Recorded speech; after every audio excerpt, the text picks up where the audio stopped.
1952 ভাষা আন্দোলনের পর পেরিয়েছে 70 বছর। যে ভাষা আন্দোলনের পথ ধরে এসেছিল স্বাধীনতা, তারও অর্ধ শতাব্দী পার করেছে বাংলাদেশ। তবুও বাংলা ভাষা যেন অসহায় থেকে যাচ্ছে। উচ্চশিক্ষার ক্ষেত্রে বলতে গেলে ব্যবহারই নেই বাংলার। এই অবস্থা বদলানো জরুরি মনে করেন বিশ্লেষকরা। সহকর্মী আহমেদ রেজা জানাচ্ছেন বিস্তারিত। ছবি তুলেছেন তানভীর মোর্শেদ। মায়েরে যেমন ভালো পাই তার বাংলাদেশ কে লাগা ভালো আছে অন্য কোনো ভাষার মাধ্যমে আরাই কি নফারে নোয়াখালী বাড়িয়াঙ্গ নোয়াখালী সুখ। এই বাংলা ভাষা শিখছি, এই একদম মোরা কথা কই হই না শান্তি গান মনে তো। এই যে ভাষা, আমাদের ভাষা, আমাদের অহংকার, আমাদের গর্ব, যার আছে নানা রকম ফের, নানা উপস্থাপন।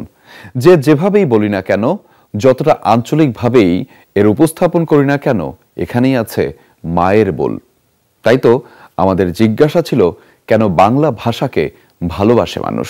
কে লাগা ভালো আছুম না, আমি তো পয়দা, আমার বাপের পয়দা এখানে, আমার পয়দা এখানে। যেভাবে আরো বাংলা ভাষা তার মনের ভাব প্রকাশ করতে পারে, অন্য কোনো ভাষার মাধ্যমে আরাই কি নফারে। ইংরেজি হিন্দিও হালকা পাতলা বুঝি, কিন্তু এই তো হই না শান্তি গান মনে তো নয়। কি বলছিলেন এগুলা? মানে বাংলা ভাষাতে কথা বলবো না তো কি ভাষাতে কথা বলবো? মানে আমার জানের ভাষা, প্রাণের ভাষা। নোয়াখালী বাড়িয়াঙ্গ নোয়াখালী সুখ। নোয়াখালী কইতে আঙ্গ হুলি উড়িব। মায়েরে যেমন ভালো পাই, দেশটারেও ভালো পাই, আর দেশটারে যেমন ভালো পাই, এই ভাষাটারও হের চাইতেও বেশি ভালো পাই। এই বাংলা ভাষা শিখছি, এই একদম মোরা কথা কই, মোরা এইটা সমাজে চলাফেরা করি। এই স্মৃতির শহীদ মিনারের পুরোটা জুড়েই লেগে আছে বাঙালি জাতির আবেগ। মায়ের মতো করে বাংলাকে ভালোবাসার যে শুরুটা, সেটা শুরু হয়েছিল এই শহীদ মিনারের কাছ থেকেই।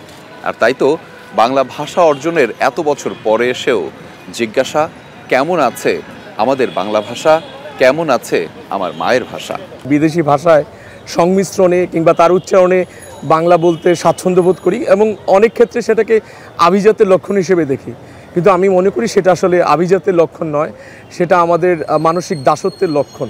আমরা যখন টাইপিং করি, টাইপিংয়েও কিন্তু বাংলাটাকে ইংলিশ অ্যালফাবেটগুলোর মাধ্যমে যে খুব বিকৃতভাবে লেখা হয়, সেটা হচ্ছে আমাদের জন্য আসলে খুব দুঃখজনক। বাংলা ভাষাকে শুদ্ধভাবে আমাদের বিশ্ব দরবারে যে প্রতিষ্ঠিত করা, এটা কিন্তু আমরা করতে পারছি না।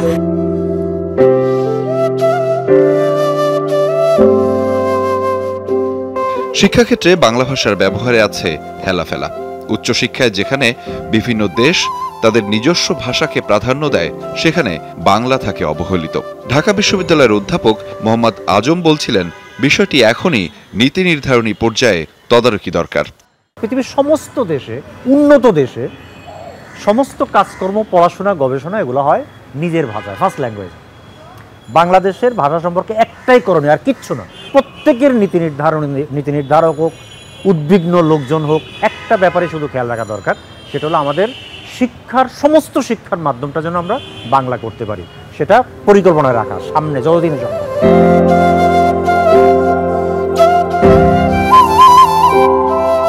আহমেদ রেজা, যমুনা নিউজ, ঢাকা। সিলন ফ্যামিলি ব্লেন্ডের কড়ালিকার আর সতেজ স্বাদের পারফেক্ট ব্লেন্ডে স্বপ্নেরা মেলুক টানা।